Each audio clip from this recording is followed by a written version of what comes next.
वरी आया जी आया असांजे गोटम तव्हां जो इस्तकबाल आहे।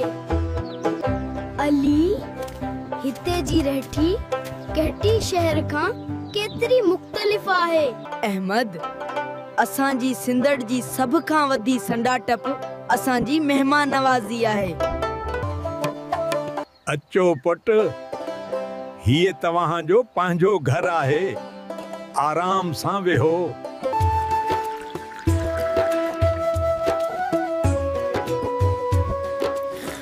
यार अली मुनके खबर न है त अक वाक़िफ माड़ो ब एतरो प्यार दींदा हुन। अहमद असांजी लाए मेहमान खुदा जी रहमत आहे। हिये असांजो फर्ज आहे। सिंध जी माठन जी दिल समंड जड़ी वसी आहे। ही अजरक असांजी तरफां निशानी तौर कबूल कर पुट। सिंध सलामत